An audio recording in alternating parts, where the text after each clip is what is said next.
Problem सबसे बड़ी पता है क्या है कि सबको यही लगता है कि हमारी प्रॉब्लम सबसे बड़ी है। अगर यहां पर मैं एक एक करके सबको बोलूं कि आप बताओ कि आपकी लाइफ में क्या क्या प्रॉब्लम्स आई या अभी क्या प्रॉब्लम्स चल रही है, तो आई एम श्योर कोई सोच भी नहीं सकता कि अच्छा ऐसी प्रॉब्लम्स भी कोई फेस कर सकता है क्या। तो इन प्रॉब्लम्स के बावजूद भी कुछ लोग आगे बढ़ पाते हैं, कुछ नहीं बढ़ पाते हैं। That is the big question कि एग्जैक्टली हम स्टक कहां पर होते हैं। क्या हम एक्चुअल में लाइफ में प्रॉब्लम्स में फंसते हैं या उन प्रॉब्लम्स को लेकर के जो हमारी थिंकिंग है वहां फंसते हैं। सबसे पहले ये चीज हमको क्लियर होना चाहिए।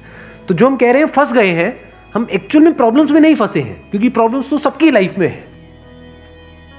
हम एक्चुअल में थिंकिंग में फंस जाते हैं। राइट। ये पॉइंट सुनने में छोटा लग रहा होगा, but it is a very big point two understand in life, जो 99% लोगों को नहीं समझ में आता है। हम क्या समझते हैं कि हम प्रॉब्लम्स में फंस गए हैं, क्योंकि the moment you say that, तो जब तक प्रॉब्लम्स रहेगी तब तक आप फंसे रहोगे। और प्रॉब्लम्स कब तक रहेंगी? लाइफ टाइम, जब तक लाइफ रहेगी। Right. But the moment you से कि मैं प्रॉब्लम्स में नहीं फंसा हूं, प्रॉब्लम्स मतलब लाइफ में नहीं फंसा हूं, मैं लाइफ के बारे में जो मेरी थिंकिंग है उधर मैं फंस गया हूं जाकर के। अब मैं उस थिंकिंग को कैसे चेंज करूं? Right. If you say that, तो वो आपके हाथ में पूरा कंट्रोल है।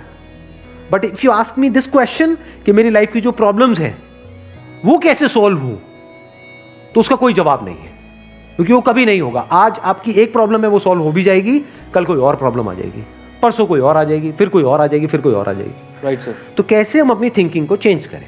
सिंपल। थिंकिंग चेंज हो गई तो सब चेंज हो जाएगा। सब चेंज हो जाएगा, क्योंकि प्रॉब्लम्स को देखने का नजरिया बदल गया तो प्रॉब्लम बदल गई। एक बंदा जिसकी थिंकिंग नहीं फंसी हुई है, उसको आप चारों तरफ से फंसा दो, वो निकल जाएगा। लेकिन जिसकी थिंकिंग फंसी हुई है, उसको आप जा करके दुनिया जहान के सारे रिसोर्सेज दे दो, पूरा का पूरा खजाना भी दे दो, तब भी वो नहीं निकल पाएगा। तब भी रोएगा बैठ करके कि क्या मेरे को चारों तरफ खजाने से कैद कर दिया। अरे भाई, खजाना है, कैद नहीं है। देखे ना ऐसे लोगों को जिनके पास में सब कुछ है लेकिन रोते रहते हैं। तो सब कुछ मिलना इज नॉट अ सॉल्यूशन। जिनकी लाइफ में कोई प्रॉब्लम नहीं है वो भी रो रहे हैं। सो अब आता है कि इसका सॉल्यूशन क्या है, कि we are stuck in our thought process, how to get out of it. तो सबसे पहली चीज ये समझनी है, ज्यादा सोचने से कुछ नहीं होता है, सही सोचने से होता है। अभी सही सोचना क्या है? What is right thinking? Positively, not positively सोचना। इसको भी ध्यान से समझ लेना। पॉजिटिव सोचना क्या सही सोचना होता है?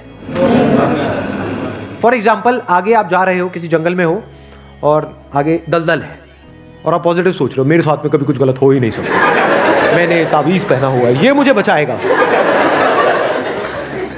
बहुत लोग हैं बहुत पॉजिटिव है लाइफ को लेकर के, बट क्या उनकी सोच सही है? अभी सही सोचना क्या है? सर मेरे हिसाब से मतलब इंटेलिजेंसी से सोचना, कि मतलब कुछ ऐसा सोचे कि आगे जाके हमें कोई हानि ना हो, कि एक इंटेलिजेंट माइंड से सोचे। अभी इंटेलिजेंट क्या है और फूलिश क्या है?